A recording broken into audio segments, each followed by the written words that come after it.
Okay, good morning, everybody. Welcome to That Moment, Heart to Heart Talk with Victoria. I am so excited to be here with Debra Crosby. Before we get to an amazing introduction about my friend, this show is about really highlighting the growth that we can all experience through struggle. I often say, trust your journey. Sometimes we feel like we're going through something super tough or unprecedented in our lives. A lot of us are going through a cumulative, unprecedented time in our lives right now. And today I brought on Debra Crosby to share her story and her amazingness with us. Debra, hello, hello, hello. Hey, Victoria, so good to be here. What a wonderful idea. Yes, I am so super excited to be here with you because you are someone who I'm just so happy that I met. We met actually during some personal development work that we were both up to in our lives while I was living in Boston. But I want to kind of hand it over to you. Tell everybody who you are and what you do in the world. I'm the blue-haired goddess of unconditional friendliness. I am the TED Talk trainer. That's what my niche. And I call myself the storytelling shaman and aficionado because I'm passionate about storytelling. Love that. And I can attest to taking the storytelling class with you. I can attest to taking the TEDx class with you. And you're just an incredible teacher, funny, amazing. And I definitely got some golden nuggets from those experiences. So Debra, you are a multidimensional person. In my phone, you are the Debra, the blue-haired goddess. And we can see a little bit of that blue hair in your beautiful, just gorgeous. But you really, when we met, I don't even know if you want me to tell this story, but why don't you actually, because it's your story to tell, but when we met Landmark, right, we were taking a Landmark course, and we were asked, because I just see such a distinction, right? We were asked, what do you want? And actually, in life, like, what do you want? And actually, yesterday, a coach asked me, Victoria, if anything could be possible, what do you want? And I thought of you, because my mind was like, I remember what Debra said she wanted, because we kind of think we want one thing, but really what we want is something different in our life. Can you speak to that a little bit? Tell as much as you want. I dropped the F-bomb. Yeah, like a few times. Said I wanted to make a wicked lot of money. I don't think you said a wicked lot of money. I think but yes. Millions of dollars. And I dropped the F-bomb. 100%. And everybody in the room was like enamored by you because they're like, yeah, right? Like, that's what we want. We want to make a lot of money, right? Like, that would make everything better in life. Yeah. And then we had an experience. And then where are you now? Like, what is that still, what was there behind that statement of, I want to make a lot of money? I'm not really sure, but I have been, as a result of a conversation you and I had, because early on in the pandemic, I was distraught and upset about how judgmental people were being. And you asked me this really significant question. Actually, it was a pivotal moment for me, that experience, that question. In that you asked me, well, who do you want to be in the world? That I want to be kind. So I literally, that locked in. Not a few months later, I bought my rowboat. I started rowing. I found that it gave me this immense peace. I discovered this by accident. I swim in the ocean, and that soothes my nervous system. I swear by neuroscience, I have rewired my brain, and I live in a state of equanimity and peace and discovery and joy and curiosity, opposed to upset, being triggered. I have my compassion. I have this feel like this big cushion of compassion that someone misbehaves. I'm like, oh, I wonder why. I don't react to it. I go, wonder what happened. Were you always like that? No. No. Yeah. I might zip my lip, or I might say something back sarcastic, or I might have reacted and said something like, wah, you know. No, yeah. It depending on my mood. Like yeah. I might, mostly I would have just zipped my lip, but in my mind I was killing them off. Yeah, yeah. And I'm sure that anyone watching right now, whether it's live or the replay, definitely can relate. And I want to go back, not to belabor it, but I want to go back to when we say that we want, you know, that quick fix in our life, yeah. You know, that will make everything better. It sounds like what's underneath that is connection, love, really being a contribution, which is what you are. You are what you are is a spreader of love and kindness and contribution. This is, I believe, all of us inherently in the truth of who we really are. That's the truth of who we really are.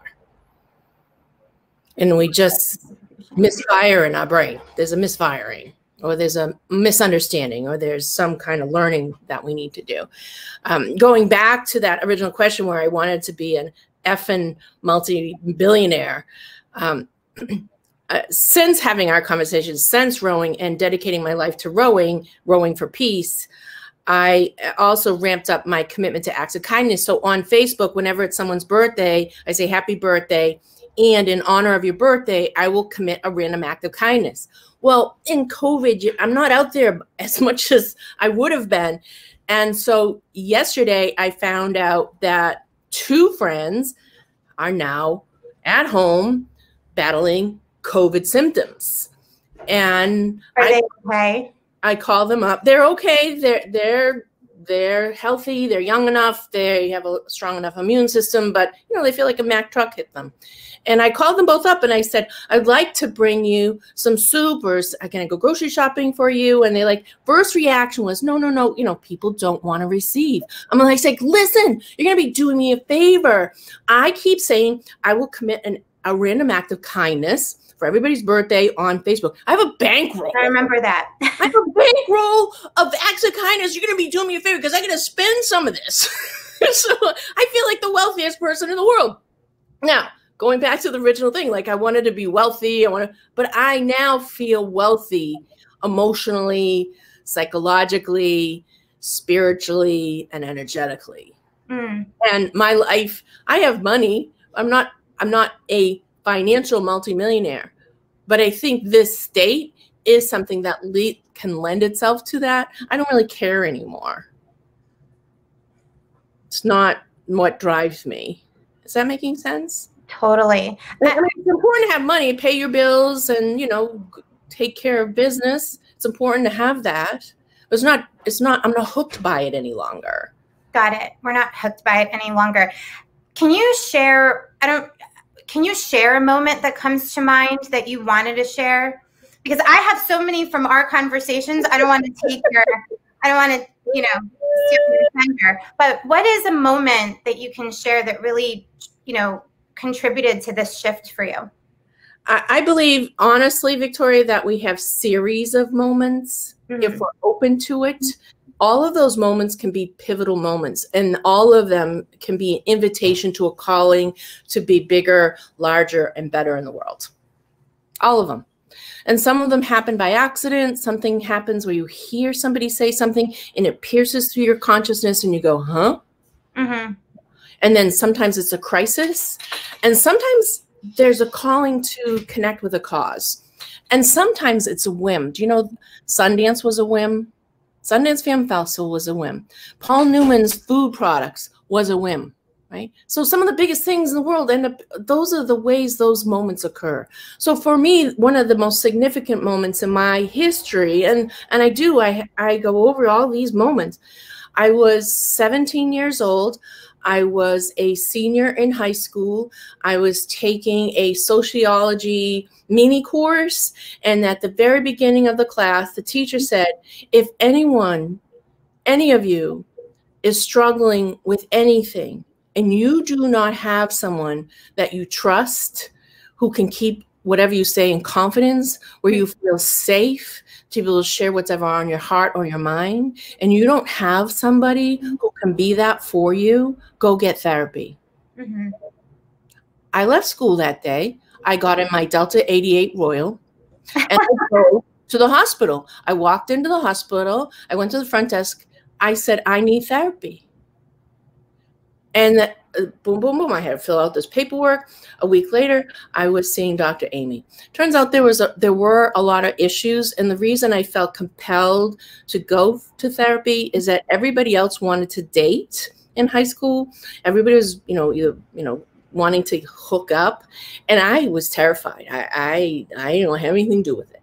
And I said, that didn't seem normal that a 17-year-old wouldn't want to date. There must be something underneath that. Oh, there's my dog showing up in the background. Hello. My little old guy. Love him so much. Yeah, and so I went into therapy, and that was really the beginning of my journey of personal growth, professional development. He's coughing. He's old. He's geriatric, but he'll be fine. So that was really the beginning. I put my stake in the ground, and I remember right around the same time, I heard Oprah Winfrey say, "Do not allow the past to define who you are." I went into therapy. I did a lot of healing, and that was the beginning of the journey, to be committed to growth, to be committed to well-being, to be committed to the best person I can possibly be in the world, and not allow the past to define who I am. And I love that. Can you speak to, and I think about this for myself often, our past is inextricably tied to who we are, Mm-hmm. and just who we are, who we become, but not to be tied to the past, not to live in the past. What's the distinction there? How do we validate our past, hold our past, in regard, right? Because it's so important. We can't, unless, we're Drew Barrymore in 51st Dates, like forget about our past, right? Yeah. But yet not allow the past to be something that really dictates our future. It has me think about that saying when we were going through our own development of like, you can't stand in a morass and like think that you're gonna, come out clean. You know what I mean? It's like, just, you gotta, step outside of it and really create newly. But what's there for you about that? For me, it's storytelling has been my vein of gold in terms of it being a healing modality, communication, public speaking, and telling my story and helping other people tell their story, whatever that is. It's a struggle, and it reminds me of the story of, and this is really, in a nutshell, really what it means when you decide, I'm not just going to tolerate the past. I'm not just going to, let it rule my life. I'm not just going to accept it. There is this thing called the struggle. Struggle is part of growth, and it's a necessity, and there's a story of a mason. Now, masons build stone walls, and as he was building this stone wall, he sees a butterfly chrysalis in between some of the cracks, because he was repairing a stone wall. And so he decides to take the butterfly chrysalis out of the crack, and he uses his knife and he slits it open. He then continues his work on repairing the wall, and later in the day he comes back. He thought he was doing the butterfly a favor by making it easy for the butterfly so the butterfly could easily get out of the chrysalis. Unfortunately, the butterfly's wings never fully developed. The struggle. I just got chills for so many reasons. Woo. Yeah, go on. Yeah, the struggle allows us to do what we need to do, the necessary work, so that we can fully develop and spread our wings so we can fly. There's no easy way out. I haven't found it, and I've been around for a long time. But you can enjoy the struggle. You can enjoy the challenge. It makes you a better person, a bigger person. Mm-hmm, mm-hmm. I love that. And it just touches on every human experience that I can think of, from parenthood to, you know, growing up to breaking up to, you know, even good things that happen really bring us into this space, this headspace of holy cow, what's happening right now, right? And gosh, I really love that story. I wanted to ask, because I think that you can really speak to this so beautifully. Can you say a little bit more about story and the importance of story as it relates to growth and our story, you know, about ourselves and what's happened to us? I ask because you are a master storyteller. I can just listen, you know, as you started telling the story, I just kind of feel like I just want to go get my blanket and just kind of snuggle up because you're amazing. But what is it about story that has us just gravitate towards it when we're healing, when we're going through the struggle? I'm going to try to be concise because I've been thinking about this for my whole life. So I grew up with a grandmother who was a storyteller and a great-grandmother who was a storyteller. So it is part of my family culture. That's how we communicate. I have Native American, Abenaki, Native American. My great-grandfather was half Abenaki, and I'm also Irish. So genetically, I know maybe it sounds a little out there for some folks, but it is part of my wiring. So that's just kind of part of me, and I have to honor that and respect that's kind of who I am. And what I have found early on, I had a therapist. I switched from Dr. Amy and then I went to another therapist. It turns out that I have very complicated traumas that have occurred in my life on over a period of my early childhood that I had to recover from. And the truth is I'll probably continue to need to recover for the rest of my life. I don't know if I'll be done.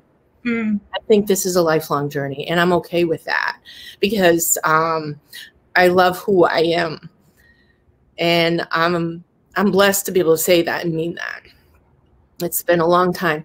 So storytelling, first of all, I will say Clarissa Pinkola Estes said, who wrote Women Who Run with the Wolves, said stories are maps for the soul. In ancient times, and we have proof of this, when Neanderthal man went out hunting and he came back, he painted the story of what his experience was to make sense of it, make meaning of it. He painted those stories on the cave walls. We see evidence of this in the caves in France.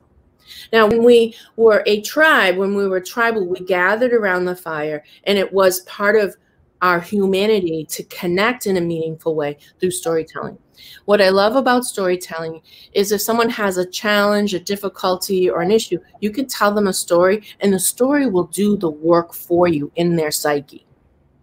Am I making sense? Yeah. Is this like the gift, the story gifting? Yes, story gifting is one of about that. I mean, that was one of my favorite sort of, you know, exercises that we did in the class, because it's what I do for people in my work with them. And just to be able to do it for a friend or have it be done for me was incredible. So please tell everyone about it. So in one of my courses, the Transform Power of Storytelling, we go through a storytelling structure, the Once Upon a Time storytelling structure. And then we also go through the hero's journey based on Joseph Campbell's body of work. And then we go through archetypes. And then at the very end, week 5, I teach people how to story gift. That means you're going to listen to someone's challenge, difficulty, or problem. On a scale of 1 to 10, it's about a 7. 1 being press the easy button, 10 being skeletons in the closet. We want it to be about a 7. And that they're going to listen with an open heart and open mind, and they're going to listen from the wisest part of their soul. Now, they've been immersed in these storytelling structures over the weeks. They've had homework, you know, dancing with those storytelling structures, and they're going to give the story back that was presented to them as a problem or difficulty. They're going to give it back as a gift already solved and resolved, and Hollywood blockbuster success ending beyond people's wildest dreams of what they think is possible.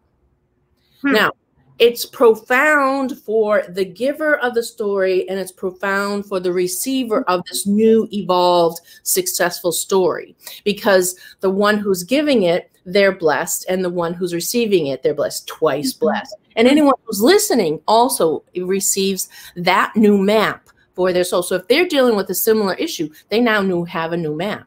Yeah. on how. So this is, you know, in many in the Jewish culture, you know, many stories are passed on by the oral tradition. Well, you know, there's, and this is true for a lot of our world, but we in the modern day have a disconnect with story. And so we get lost in terms of solving some of these problems. We get confused and we look at this light, this device, and we get attracted to our phone because it reminds us in our brain when we used to sit around the fire telling stories. We're desperate for it. We need it. We're hungry for it. And we're looking for it. We just don't always know how to find it. Just come and take a class with me and we'll be. Yeah. Thank you for sharing that, because it was one of the exercises that really really touched me, and I could really see how somebody sharing something with you that's happening for them that's unresolved, and then being able to, as an outsider, somebody objective or somebody who is just coming from love, to be able to gift back a story of triumph. Yes. Around, and it creates what I would say is this awareness or an opening. It pierces the listening about a possibility, something that is possible inside of what, when we're in it, feels so dark. Yes. And so I loved it. I use it, and thank you. So yeah, what else, you know, what would you say, you know, I know that you have row for peace. You row a lot. What's the story behind that? And how has that contributed to your growth? Because I remember talking to you when you first got it. I've been in that boat. My partner and I have been in that boat where you've generously allowed us to row. And it was funny to watch him row us, because I was like, thank God I'm not the one rowing. It's hard. It is not, it is a struggle, but you've seen amazing things being on that boat. Tell us a little bit. When COVID first hit, I knew it was important to exercise. And to be perfectly honest, I hate the gym. I have always hated the gym. I get either I feel bored, which is close to death for me. I don't like feeling bored, or it's information overwhelmed. You know, there's 75, you know, massive screen TVs all on different stations, fluorescent lights, and there's all these scents and smells. You know, people wear different perfumes. We get it, Deborah. You don't like the gym. You and 70% of people. Me too. Okay, good. Kidding. But yeah, no, the gym. You're bringing back, it's flash. Overwhelmed. And then there's music playing that I don't resonate with. Okay, so, but I knew I had to exercise. I said it was important to exercise. And when I was 12 years old, I rode a rowboat for a few minutes when I went fishing with my uncle, my cousin. And I remember I enjoyed the sensation. I said, okay, I enjoyed that sensation in my body when I was rowing at 12 for maybe a few minutes. I'm going to buy a rowboat. What if I didn't like rowing? I don't know.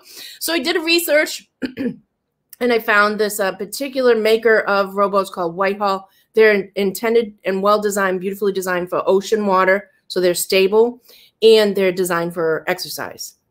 Remind everyone where you are. You're in Massachusetts. I'm in Salem, Massachusetts. Salem. I love Salem. Yeah. And I'm 500 feet from the beach. That's right. Yeah. So I was just a whim. I discovered early on how much I enjoyed it. And literally every day that the conditions are safe and the weather provides, I row. So I row most days of the week. And I'll row for at least an hour, and then I follow that up with swimming. And I have rowed for up to 3 hours, and then I follow up with swimming. It's a pretty significant block. It depends on the day, depends on the conditions, it depends on the currents. There's a lot of things I have to be aware of. I have seen harbor seals 20 feet, 30 feet from the boat. Their eyeballs, Victoria, they're like this big, and they're black. And they, you know how dogs, when they're curious, they go like this? Seals do that. Like, and every time I see a seal, I just connect with them because they're really adorable. And they seem curious. And I say, I love you. And then I will bark to pretend I'm like a seal. You bark? Can you do that for us right now? You know, I know I have insulted the SEALs. You know, when someone who's American who tries to do a British accent and it like hurts your ears? Every time I bark at the SEALs, they go under. Are you going to do it for us? That's very good. See, I can't do that. I could do a duck. Oh, let's hear your duck. Let's hear your duck. Or I could do, caw. What is that? I think it's a crow. I could do a crow. You could do a crow.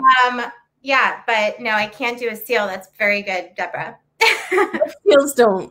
They're not impressed. No. But they do pop up. So I had one day I was rowing, and on 6 different occasions I saw a seal pop up. And I like to think it was the same seal, but you know, I can't tell. But I talk to them and I sing to them, and you know, as I listen to you talk about this, it's like when we put ourselves in a position to do something not ordinary. Maybe it's ordinary for someone else, but it's not ordinary for us.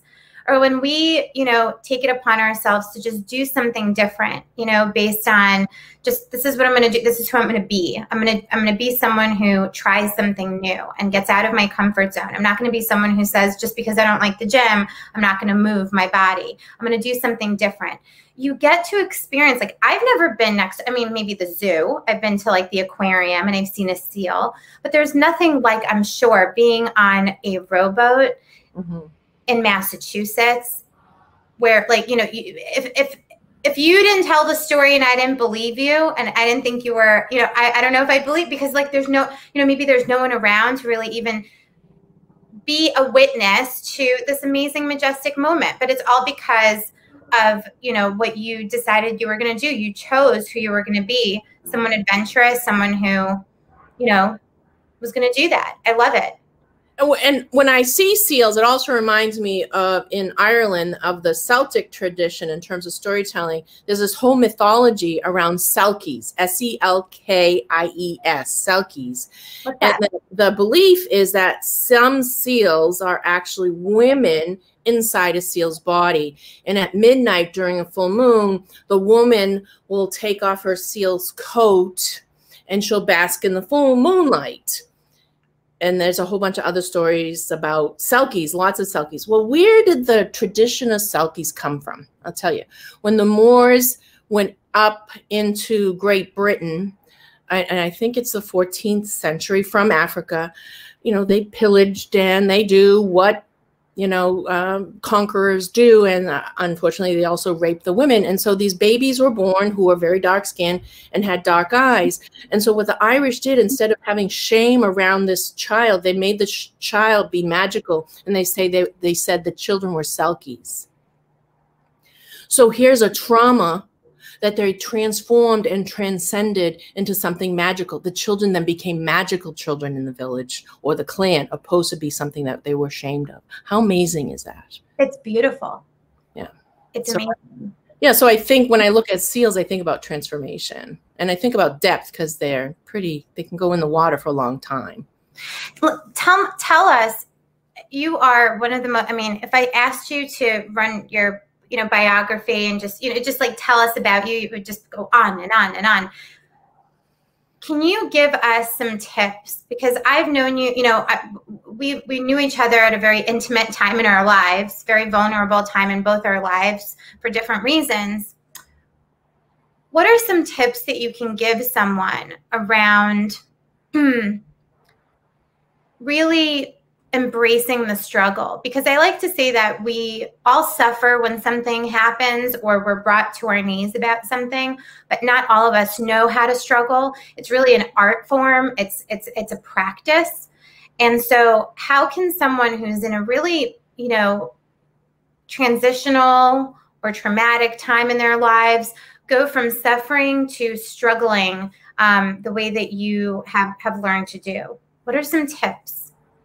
I am a spiritual person, but I'm not a religious person. So for me, I would say, know that the universe has your best interests in mind. The universe is constantly expanding, and in our molecules in our body, we are made of the same thing as stars, right? So if we are made in the image of the universe and the universe is always expanding, we are meant to expand. It's when we resist that expansion, we actually experience more pain. Now, growth can be uncomfortable, but you got to get comfortable with being uncomfortable. Why is it so uncomfortable, Debra? It's because we don't know what's going to happen, right? So we're stepping into the unknown. And back in the cave days, stepping out of the cave, we could have been eaten by a Tyrannosaurus Rex or a saber-toothed tiger. So it's very primal. I think it's very primal. Stepping into the unknown is primal. In my experience, I have had to embrace that fear, make friends with that fear, make friends with feeling like I'm going to make an ass out of myself, which I just did a few minutes ago because I barked like a seal, and I know it wasn't even that good. I actually love you 200% more because you did that like a seal. I thought that was awesome. It's embracing the fear of failure, embracing the fear of feeling ridiculous, and stepping into the unknown anyway. And this is what I have always experienced over and over again. The unknown will always inform you.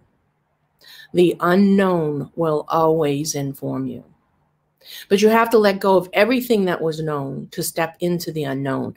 And taking that quantum leap of faith, it is something that requires courage. Ask for help. When I bought my rowboat, I didn't know anything about rowboats. I didn't know anything about boats. I didn't know anything about water. So you taught us how to use it. That was amazing. Pardon? You taught us how to use your rowboat. I did. One of my other previous clients, TED Talk clients, who did my training with me and actually raised more money in one night using the TED Talk training to offer his talk as a campaign to raise money for this foundation. More money was raised that night than the entire history of the organization when it developed in 1979. So John's a good friend of mine. He obviously appreciates the training that he got. And I'm glad that good stuff is happening in the world, that people are getting scholarships to go to college because of the money that was raised. I said, John, what do I need in terms of being on the water? And he gave me a list. And these are all things to make sure I stay safe. I actually didn't know how to really row. I mean, I'm 703 years old and I rowed when I was 12. So, I didn't remember. So I actually watched some rowing on YouTube. Thank goodness for YouTube, huh? Yeah. And then I started to teach myself. I started to observe, the basics, but then I started to observe when you dip the oar in too deep, it creates too much torque and it creates too much pressure and rowing becomes difficult. So you just want to skim just below the surface of the water and you will glide across the surface. Now, isn't that a metaphor for what we're talking about? Yeah. It's incredible. And maybe I'm just going to share what it's a metaphor for me. Okay. Many times when we're trying to get through something difficult, I hear this from my therapist. And I hear this from my coach a lot. Mm-hmm. Victoria, you're trying to strategize. And I hear myself saying it to my own clients. You're strategizing right now. You're just trying to fix it. You're just trying to do what you've always done. Mm-hmm. Let go. There's a huge difference between strategizing and letting go, or just allowing for things to unfold as they will, and you'll respond. And it's that when we're struggling, right? And we're really trying to figure out how to be with the unknown. It's like, just, are you gonna allow yourself to just glide and see where you land? Or are you gonna try to maneuver and do it the right way, right? And there's no right way. It's just I have a funny story to tell. So my first few weeks of rowing, there's all this learning in terms of currents and the tides and the weather conditions and how to row. And there was one day I went rowing and there had been a storm that came up the East Coast a few days earlier, and the water's looking choppy. It's like, oh, I can handle that. So I'm a pretty strong girl. So I row around a point in the cove and I go into a deeper cove. And then I try to row back. Well, the wind came up and there was a cross current and an undercurrent plus the wind. I'm rowing against three forces: the currents, the cross currents, and the wind. And I rode in place for 45 minutes. I was just going to say, you're probably rowing in place for 45 minutes. And I'm like, Debra, you got this. I'm using like the old strategy, right? You can do this, Debra. Come on, you got this, girl. And I'm like, oh my God, I was exhausted. So I finally give up, and I raise my hand and I wave to the fishermen on the shore. And they wave back because I wave to them every day. Because they're like, oh, there's that friendly blue-haired lady who rows. They can't hear me because the wind was so strong. They couldn't hear me help. Right, right. I have my phone with me. I keep it in a Ziploc case, and it's all secure. And I call the harbor master, and they come and they rescue me. And it turns out there's two young guys in their 20s, Kyle and Chris. They take my little dog, Jama Jam, who has a little life preserver on, and they're in love with him, and they pull me on the boat, and they tie my rowboat up to the harbor master, this big, huge motorboat. And I said, am I going to get a ticket? And Kyle starts laughing while he's cuddling my dog, and he says, ma'am, you weren't going fast enough. So that's right. I was rowing in place for about 45 minutes. So yeah, I was using my old way of thinking of like, I'm going to push through this. I'm going to be super strong. And instead, what I needed to do in that moment was ask for help. And again, asking for help is something that people who struggle with a lot of different things, everything from, mental health issues to just being in a place of isolation, struggle to ask for help. And it's such an important message, is that we're all in it together. There's always going to be someone there that will say yes, and it's important to know that support is one of the most important things when we're dealing with the struggle. And I want to ask, before we end, we have to wrap up. Mm-hmm. What is a mantra that you have that you can offer? What's something that you say to yourself? I might get emotional. While I row, I sing. And what I sing is, what the world needs now is love, sweet love. It's the only thing I keep thinking of. Lord, sweet Lord, cries, sweet cries, hear my prayer, heal my heart, heal my mind, heal my body too.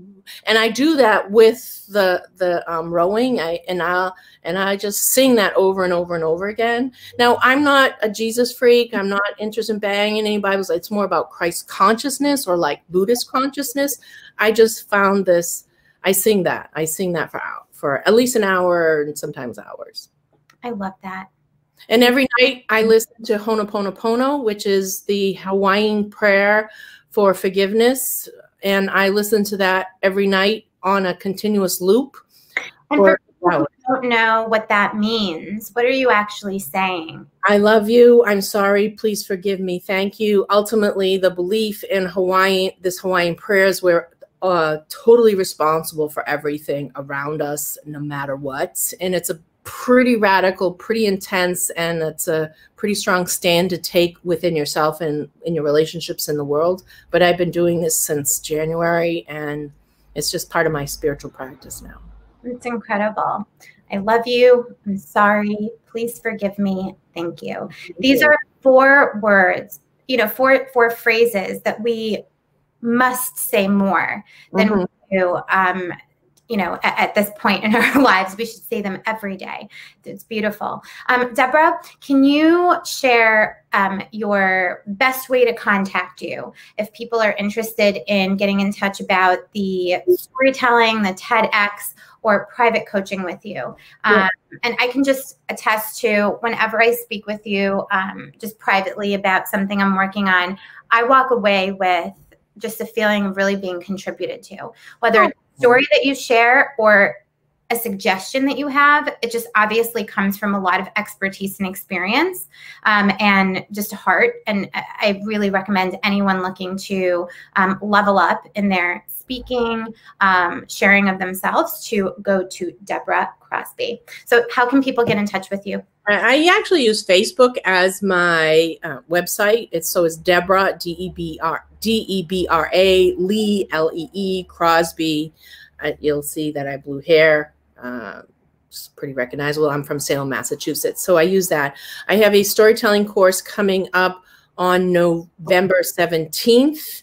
It's called Unlock the Secrets to Successful Storytelling. So we're going to go through several different folktales and fairy tales from around the world. We're going to learn voice techniques, sound techniques, and how to embody characters. It's going to be a lot of fun. Will be teaching TED Talk training starting in January. So for folks who are interested in getting on the TED stage, storytelling, thou shalt tell story is one of the TED 10 commandments. And then I also teach another course, the Transform Power Storytelling, which will also be starting in January. But I want to add one more thing. In my Rowing for Peace, I made a commitment to a cause, which is saving children from sex trafficking. There is a company called Very Bella Foundation. So my cause I'm rowing for peace, is to help bring awareness to the organization and for folks to make donations to that. I was so impressed with Very Bella, the company, which is strangely enough a skincare company. They're dedicated to clean, it's plant-based, it is nature-based, and their standards of cleanliness are European standards, which are very high. Amazing. Then very simple, streamlined skincare. So I went, wow, this is a skincare company who has a nonprofit division called Very Bella Organization that helps liberate children from sex slavery. And if you look at my videos, I actually talk about it a little bit more in depth and actually kind of get emotionally about it. So if you're interested, please share the love by sharing this video. If you're interested in storytelling, if you're interested in the TED stage, if you're interested in improving your public speaking skills, I'm the Blue Head Goddess, and I'm the TED Talk trainer and a storytelling shaman and aficionado. And if you want to be connected to an important cause in the world, Row for Peace, you can look at me on Facebook and look at what I'll be sharing with that. Thank you, thank you, thank you. And everyone out there, just to also give a little plug, recently I did a training for a university, my alma mater, actually, Columbia University, many professionals, training them on post-traumatic growth. And part of post-traumatic growth is retelling of your story in a different way. I talked about knowing someone who does storytelling, and so many people said, oh, I really want to be a part of that. Where can I get in touch? I just really believe that Debra could be someone who, if you haven't yet experienced the power of storytelling, this would be an amazing place to go. Compassionate, safe space, also just immense skill that she has. And it's fun and silly and playful and lighthearted. And it's all those things. So much fun energy. Thank you everyone for participating, being here. Debra, cannot thank you enough. I love you. I love you, and thank you for having me. I'm so excited about this new series that you have. Thank you. It's incredible, you know, to share about stories of amazing people who have really learned how to struggle and do it well, so they can thrive. So thank you again for being here. See you all soon. All right. Love you. Thank you.